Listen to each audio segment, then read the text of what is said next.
issues. Where do we start from? Maybe we should start from the running mate of the presidential candidate of the All Progressives Congress, who was referring to Mr. Peter Obi as Gringori. I was saying, I call him Gringori. And I went on to say that he has nothing to offer but dubious statistics. And he was saying also in that regard that his candidate, his presidential candidate, is much better, and there is a difference between daylight and darkness, right?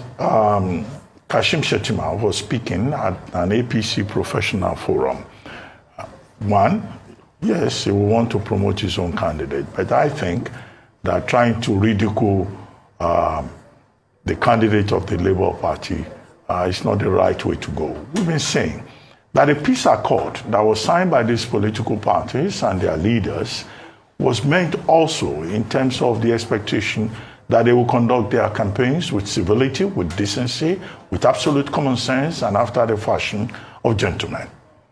But Shettima will seem to have been acquiring a reputation as a man, if their ticket loses, who will find a good place in Nollywood, because he keeps coming up with all these jocular things that seem, off-key, off-color. And maybe there will be a role for him in Nollywood, just in case, his ticket with Asukwo Tinubu does not win. This is the same, running mate candidate who said that Vice President Osinbajo is a nice man who will be better off selling popcorn and ice cream. Subsequently, he attacked Peter Obi and said Peter Obi should not think he can become president for wearing two clothes all over the place and claiming to have just two wristwatches.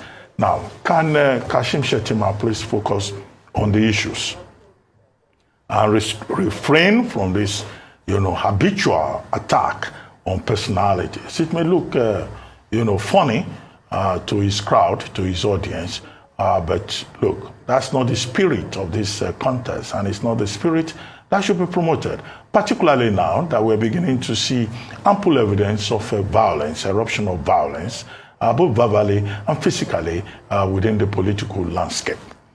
Now, the point that he made, that Peter Obi has nothing to offer, of course, that is not true.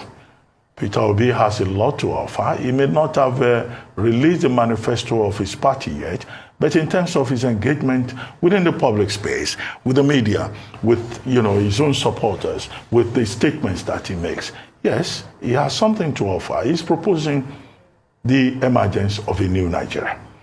A new Nigeria where mediocres will be retired. Those that he says, have not offered anything to Nigeria, despite the opportunities that they have been given since 1999, as he puts it, and how he represents, and the Labour Party represents an alternative. One of the key points that has been made by Peter Obi of the Labour Party is that he intends to move Nigeria from consumption to production.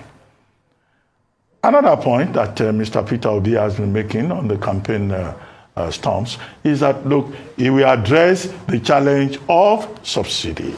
He has also said very clearly that he will deal with corruption and that all the people who have sabotaged Nigeria will be dealt with. Well, I'm not part of his campaign. I'm just trying to give an enlightened report of what he has been saying in the political domain. And that's a challenge for Shettima, the running mate of the All Progressives Congress. He shouldn't listen alone to himself. Before he criticizes other political candidates, he should listen to them too, so that he can have enough information about what other contestants are saying. It's not enough to just come and talk about popcorn and ice cream and talk about wristwatches and having two clothes. No. That's beneath them. That's infra-dignitatem. He should focus more on issues, and he has the capacity to focus on issues as a man who is well educated, as a man who reads. He shouldn't descend to the level of these surrogates who demonstrate absolute lack of intellect